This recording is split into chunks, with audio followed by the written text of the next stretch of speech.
Jadi hanya air langit, air hujan, air laut, air apa tuh? Air kali, air es dan air embun. Jadi itu semua suci. Jadi air embun tuh mutlak itu suci, mensucikan gitu.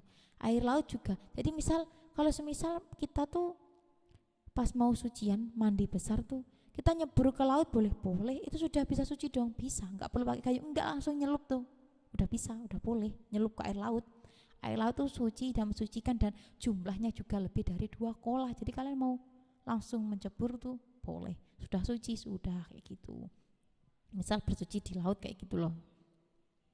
Air hujan itu juga suci, mensucikan. Semisal kalian menampung air hujan digunakan untuk wudhu, itu boleh, hukumnya sah-sah.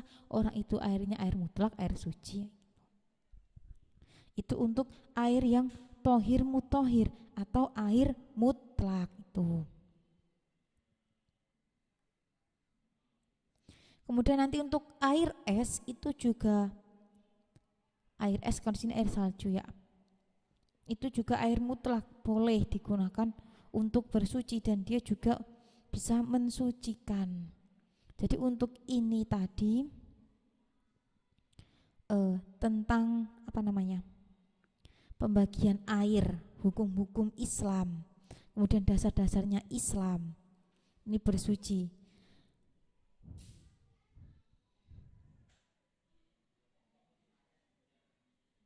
Jadi kalau kita beribadah tuh saling berkesinambungan ya, dimana nanti kalau kita sholat nggak toharoh maka sholatnya nggak sah, karena definisinya toharoh sendiri adalah perkara yang jika tidak dilakukan maka sholatnya nggak sah. Jadi ini yang menjadikan sholat tuh sah kayak gitu.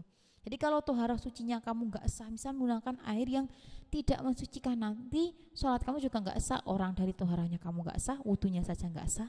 Jadi perkara yang menjadikan wudhunya nggak sah maka sholatnya juga nggak sah gitu. Kemudian perkara yang membatalkan wudhu itu juga membatalkan tayamum. Beda kalau perkara yang membatalkan sholat belum tentu membatalkan wudhu, tapi kalau perkara yang membatalkan wudhu pasti membatalkan sholat. Soalnya gini, kalau wudhunya kamu batal otomatis sholat kamu juga batal dong kayak gitu. Tapi kalau yang sholatnya batal itu belum tentu membatalkan wudhu ya. Misal kamu batal sholatnya tuh karena makan dan minum gitu. Maksudnya makan dan minum di waktu sholat itu tuh ketika kamu mau sholat habis makan apa sesuatu gitu. Pas waktu sholat itu tuh sisa makanan masih ada keluar di mulut kemudian ketelan, itu batal sholatnya kayak gitu. Atau enggak, kalau enggak gitu kamu tuh gerak di mana lebih dari 3 gerakan, itu nanti sholatnya batal. Jadi kamu harus mengulang sholatnya tapi tidak dengan wudhunya, karena yang membatalkan sholat tidak membatalkan wudhu, tapi kalau membatalkan wudhu itu pasti membatalkan sholat. Otomatis kalau kamu mau sholat tapi kamu bersentuhan dengan ajnabiyah atau lawan jenis yang tidak ada hubungan mahram, itu nanti wudhu kamu batal. Otomatis kalau kamu lanjut sholat kamu nggak sah, soalnya wudhu kamu batal. Orang ketika toharoh aja nggak dilakukan maka sholatnya nggak sah, maka ketika toharohnya nggak sah sholat kamu juga nggak sah. Jadi beribadah tuh saling berkesinambungan, saling berhubungan satu sama lain ya. Itu untuk sholat dan toharoh itu. Ini nanti kita telah membahas sampai ma'ud tohir mutohir, air mutlak di mana suci dan mensucikan.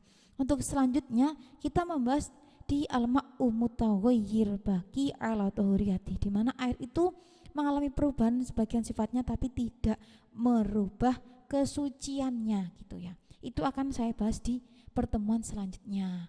Untuk hari ini saya cukupkan sampai di sini. Apabila ada kesalahan atau kekurangan dalam saya menyampaikan, saya mohon maaf yang sebesar-besarnya. Allahumma inni istauda'tuka ma qara'tu faradudu inda hajati ilaih. Semoga apa yang kita pelajari hari ini bisa dikembalikan kembali pada diri kita sendiri di saat kita membutuhkannya lagi. Al-Fatihah. Assalamualaikum warahmatullahi wabarakatuh.